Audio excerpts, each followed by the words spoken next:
पंजाब के लोक निर्माण शासन सुधार मंत्री विजय इंदर सिंगला ने बाबा बंदा सिंह बहादुर की जयंती के अवसर पर ज्योति स्वरूप मोड़ में संगत को बाबा बंदा बहादुर की 12 फीट ऊंची कांस्य प्रतिमा समर्पित की।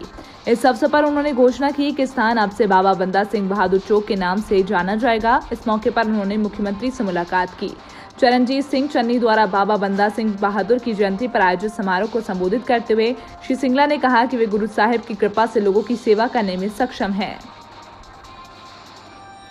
बहादुर जी के 351वें वर्षगंढ के उपर अज पंजाब सरकार वालों इत्थे नवा बुत बाबा बंदा सिंह बहादुर जी का लगाया गया, कांसे का बुत।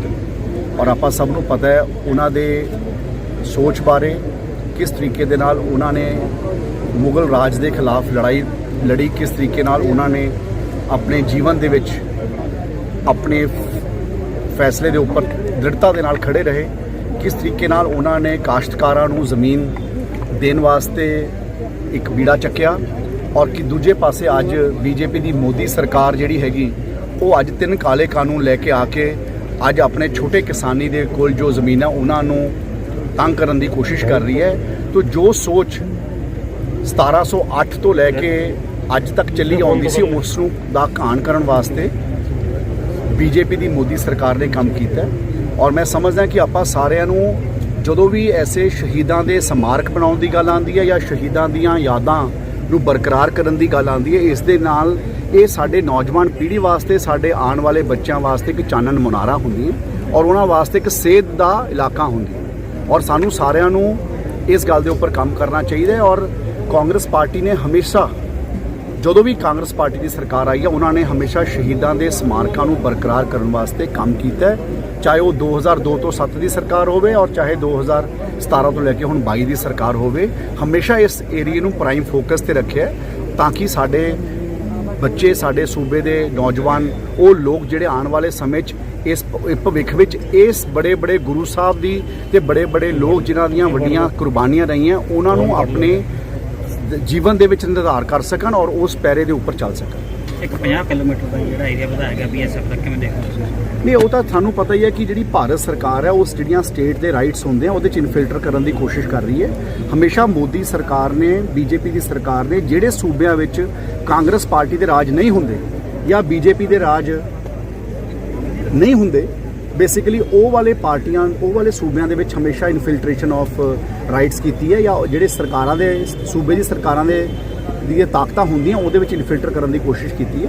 और मैं समझदा कि पंजाब ने हमेशा पक्षपात तो उपर होकर जात पात तो उपर होकर लड़ाई लड़ी है और हर संघर्ष के विच हर पंजाबी का वड्डा योगदान रहा है।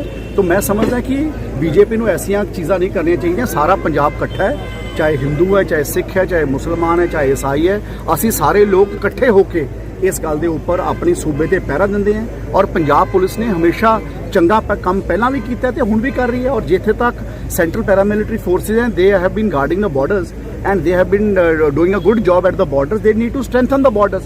अगर आज बॉर्डर्स के उपर इनफिल्ट्रेशन हो रही है तो मैं समझदा कि बॉर्डर्स नूं होर स्ट्रेंथन करने की लोड़ है जिहड़ियां कि ऑलरेडी सेंट्रल पैरामिलिटरी फोर्सेज कर दी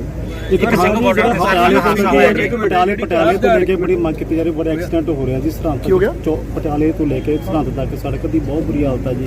चौमारी करने की मंग देखो गल है कि जिथे तक उन्होंने 4 लेनिंग करने की गल है वो प्रपोजल ऑलरेडी मंजूरी वास्ते पेंडिंग हैगी है। असीं कोशिश कर रहे हैं उन्होंने अपने पैसों चों मंजूर कर सकीए।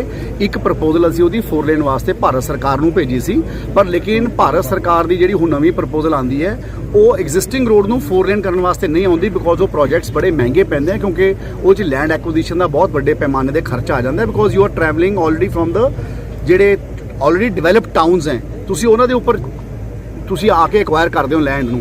तो इस करके वो एक ग्रीनफील्ड हाईवे नूं प्रपोज कर रहे कि एक नवा हाईवे बनाया जाए पटियाले तो सरहंद तक जिहड़ा कि एक नवा ग्रीनफील्ड हाईवे होवे।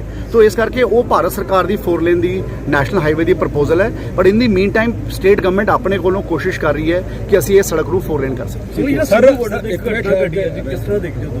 ਸਿੰਘੋ ਬਾਰਡਰ ਤੇ ਕੱਲ ਜਿਹੜਾ ਘਟਨਾ ਹੋਈ ਹੈ नहीं बड़ी माड़ी घटना it's a very sad incident. ऐसे इंसीडेंट्स नहीं होने चाहिए। असीं जिथे तक किसान संघर्ष के विच सारे लोग सारे पंजाब का हर एक साथी इकट्ठे होकर खड़ा है उत्थे असीं ये गल जरूर कहने कि ऐसे इंसीडेंट्स नहीं होने चाहिए। These are not good for the society.